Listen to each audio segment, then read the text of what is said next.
Check out carmarshal.com. The link is in the description. They help support us.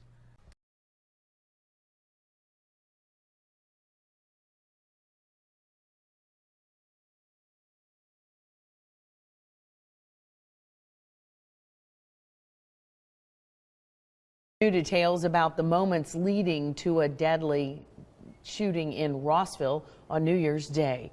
Mark Parkinson was killed yesterday in a shooting involving a police officer. Walker County deputies made a welfare check on Meadows View Drive. When they arrived, they say they saw Parkinson raise a gun from inside his home toward officers. But family friends tell our Channel 3's Kate Smith that is not how the morning unfolded. The GBI confirms that the initial 911 call did not come from inside the Parkinson family home. They are currently investigating who made the call and why. It was just devastating, like my heart just sank. Family friend Ashley Bryan says it was a 911 call from outside of the house that prompted officers to check on this Rossville home. She says the family was asleep when they heard banging on their front door. You might have been asleep when they said Walker County, Sheriff's Department, but now that you're awake, do you really hear that with the dogs going crazy? And I don't know, it's according to his wife, he never saw it coming. The grandfather of two was a Navy veteran who worked as a nurse. Friends say he always wanted to help and protect his family. When I talked to his wife last night, she had told me, she said, he died protecting us. And I said, Diane, I said, he would have done it today and tomorrow and the next day and the next day. 4 years ago, the Bryan family purchased their home from Parkinson and his wife. That's when the families developed a close relationship. He said, this is the home that we want you to raise your kids in, and we want you guys to have the experience with this home because we love it. And so that's always been special to me, but now even more so. It's memories like that the Bryans will hold on to while the family searches for answers. Not that family. Not that family. That doesn't happen to people like that. The officer involved is Deputy John Chandler. He's been with the Walker County Sheriff's Office for about a year. Per department policy, he is currently on paid administrative leave. In the studio, Kate Smith, Channel 3 Eyewitness News. And a GBI spokesperson says if they determine someone maliciously called 911, that person could be charged with a false report of a crime.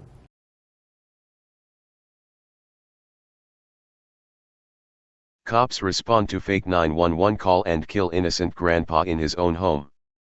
An innocent man was murdered in his own home after police officers knocked on his door at 3 a.m. and then claimed they saw him in the kitchen with a firearm. By Rachel Blevins, January 4, 2018. Rossville, Georgia, a family is heartbroken after their grandfather was shot and killed in his own home by police officers who arrived at the house in the middle of the night and opened fire 30 seconds after they claimed that they saw him in the kitchen with a firearm. Video has yet to be released and details are still emerging from the January 1 shooting that killed Mark Stephen Parkinson, 65. Police have admitted that the beloved grandfather was not the target of the alleged welfare check that was being carried out by the sheriff's deputies who knocked on his front door. The deputies were initially dispatched after police received an anonymous 911 call around 3 a.m. that requested a welfare check at the residence. A report from the Walker County Messenger claimed that during the call, information was provided that stated a female at the residence was threatening to kill herself and her children. The call did not originate from the Parkinson residence. Advertisement. Greg Ramy, a special agent for the Georgia Bureau of Investigation, GBI, told WTVC News that the 911 call did not come from the house itself. He also confirmed that there was nothing going on at the residence to substantiate these claims, however, and the threats weren't true. At the time, the deputies arrived at the house knowing that they were being dispatched based on a tip from an anonymous caller who was not at the residence, therefore they were unsure of what kind of scene they would find. Read more. Citizens arrested, forced to register as sex offenders for having consensual anal sex now suing state. Rami told the Walker County Messenger that as soon as sheriff's deputies arrived at the house, they began knocking on the door and they announced their arrival. Instead of finding a suicidal woman, Deputy John Chandler claimed that he observed Parkinson within the residence with a weapon. Rami said that Parkinson was seen in the kitchen, near a counter, and pointing a gun through a kitchen window at the deputy outside of the house, claiming that the homeowner was aware someone was outside of his home. It should be noted that this encounter occurred around 3:15 a.m. If Parkinson was awoken in the middle of the night by a loud banging at his door, it is likely that he grabbed his firearm, went to his kitchen, and looked out of the window, in order to see who was outside of his house, attempting to get inside. GBI Special Agent Rami claimed that as soon as Deputy Chandler saw Parkinson, he waited 15-30 seconds before he fired multiple shots, killing the homeowner.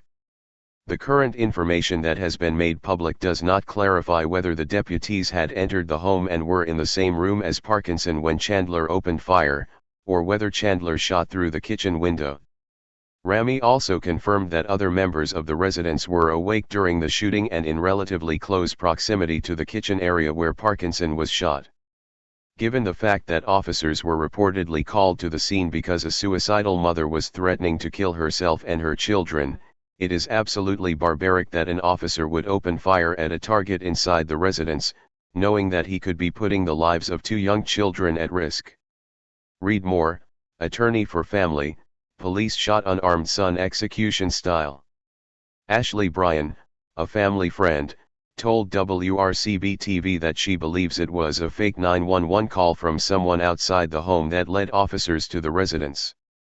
She also said that she believes Parkinson, a Navy veteran, had his firearm because he would have protected his family from intruders at all costs. He might have been asleep when they said Walker County Sheriff's Office, Bryan said. Now that you are awake, do you really hear that with the dogs going crazy? I do not know. According to his wife, he never saw it coming.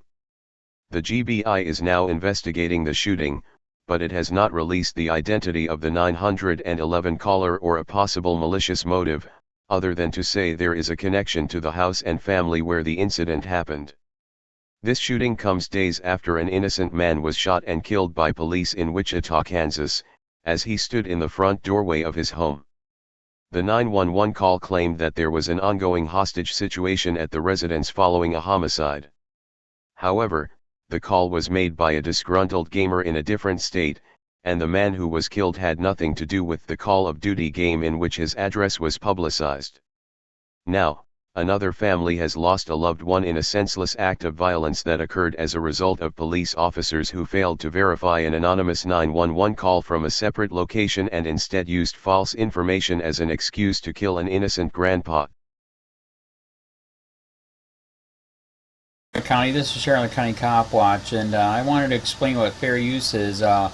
You can use pieces of news articles if you're doing it for news reporting, you have commentary, and you're doing it for education purposes. So that's what fair use is, as you can see right here. Another reason why I wanted to make this video is to let you know I have just joined with Patreon. A nice thing with Patreon, I make no money on YouTube. They took the money away years ago, and so this is another way to give, and it's a nice thing too because you can give monthly. You can give $1, $5, $10, whatever. I do 4 to 5 hours a day on trying to wake the sheeple up on how corrupt it is and different ways that you can fight the corruption. So Patreon is a way that you can do it, and then of course the old way is still there. Donate to Charlotte County Cop Watch with PayPal or credit card. So keep that in mind. 4 to 5 hours a day. I make no money, but the corruption happened to me and I'm sick of it, so I'm trying to wake people up. But my wife would love it if if we could get some help out there. There's 47,000 subscribers. Just think if each one of you subscribers just gave let's say actually yes, $1 a month. 47,000 subscribers gave $1 a month. That would be awesome. That's not going to happen. But anyways, that would be great if it did happen. But you know, do the math in your head. Just think about it. Like I said, 4 to 5 hours a day. I get no money from YouTube. YouTube has gone nuts. You can't do anything anymore.